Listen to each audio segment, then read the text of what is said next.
Well, perhaps those who can relate most to the battle that took place here at Gallipoli are the men and women who have served since. Well, Corporal Daniel Keighran, a veteran of the war in Afghanistan, is one of them. And for this special report, Corporal Keighran speaks to veterans from as far back as the Second World War about what it means to march on Anzac Day. And this story begins with his story about an act of bravery that earned him the Victoria Cross.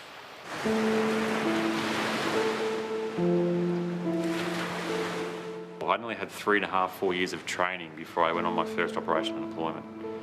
So to think back 100 years ago now, for these soldiers, these young kids as young as 16, bolt action rifles, assaulting out of a wooden boat onto a beach to the unknown, and they did it tough.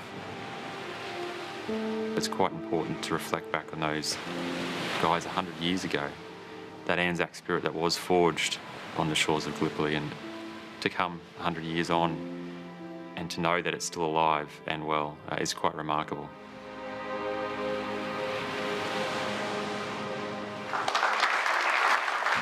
Daniel Keighran, VC, Australia's 99th wearer of the Victoria Cross. A man selfless in the face of threat, courageous in the face of terror. It's a massive honour.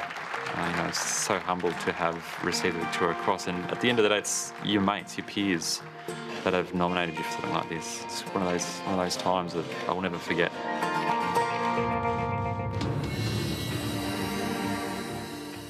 I was on my second deployment to Afghanistan in 2010 in Oruzgan province.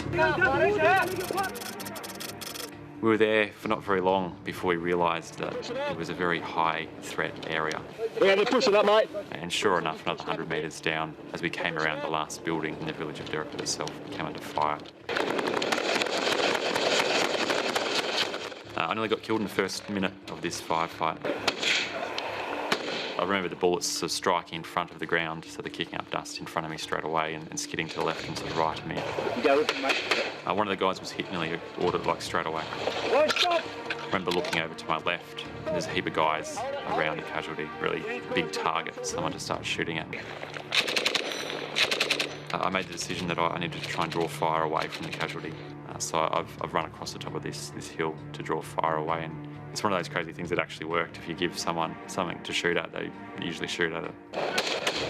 And they did. And I proceeded to do that a few times. I did it 3 times all up, and then my 4th run I went back to assist. I transferred in 2011 from the full-time army to the reserves. From there I moved over to Western Australia and Kalgoorlie. I couldn't get a job in Queensland, so I got in my ute and drove across the Nullarbor and slept on the side of the road and started work the next day in Kalgoorlie.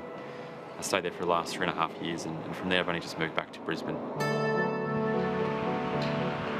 The Red Cliff RSL, just north of Brisbane, named a gallery after me late last year. Good morning, Dan. G'day, it's Neville. good to see you again, Good to mate. see you as well. Yeah. To go back there and see it, all of the items that the locals have put forward, it's a great little museum. Some of our colleagues here, some of our members, they're all veterans. It's always great getting a new group of veterans together. You can always share those stories. You have those same bonds. Each Anzac Day, I try and catch up with guys that I've served with, my mates, and talk about our experiences and what it means to us. For me, it's like I saw them yesterday. Nothing's changed. Is the same for you guys as well? The same. Yeah, that's the great thing about it. The relationships are so strong, the experiences are so deeply ingrained that you can have that when you catch up again. Yeah. It's the biggest club in the world. How do you feel about Centenary being this year? The importance of it? Well, I think it's very important. I treat Anzac Day as just a good remembrance day to all the conflicts that we've been in. It's about remembering those who've made the sacrifice, not only the ultimate sacrifice and dying in war, but also those who've been maimed by war. War, yeah. And also the effect that that's had on their families. Anzac Day is very significant, especially to me. My grandfather was a Gallipian. He was mentioned in dispatches. Okay. I still have his medals now. I wear them proudly every Anzac Day on the correct side, of course. Yes. They've all had very interesting lives, and they've all done so much. And then to come back and be civilians after their service and to still reflect so fondly on those times that they served is really interesting. All the blokes are up here we want you to meet. My wife's grandfather, Ray, he lives just outside of Brisbane, just near the Sunshine Coast. He was a Navy man, a Vietnam veteran. He's got some mates that have also served. It's interesting listening to some of their stories. Stories get embellished. Oh, they do. So they get better and better as the years go on, do they? They give you the most ill-fitting uniform you could ever find in your life. Yes, yep. And all of a sudden you look like Dumbo the elephant because your ears are sticking out. The funny part about it is you remember the good times. You tend to forget, you know. In years gone by, people were saying that Anzac Day is dying out. There's no longer people interested. No, that's not true. I marched at Kalanga one year. Okay. And little kids sitting in the gutter with their hands out, and, you know, like the footy players, and they want to touch your hand as you walk past. I found that rather touching, actually. What do you think about on Anzac Day? I imagine all of us, it sort of strikes a chord. Incredibly sad, that war, you know. It's Our famous day, Anzac Day, really is a day that shouldn't have happened. Really. Our guys were used as cannon fodder, really. Technology probably wasn't much better than ours, but they had the advantage in the high ground. Yeah. And I reckon it would have been horrendous.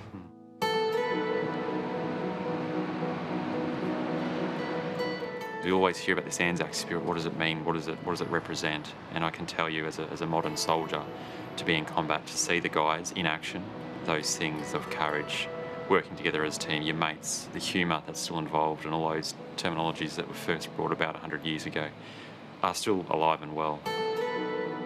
I know what it's like to go to war, the experiences, to lose mates.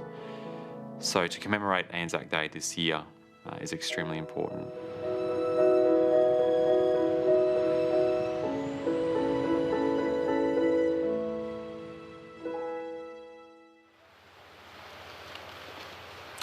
Corporal Daniel Keighran, VC, joining us there.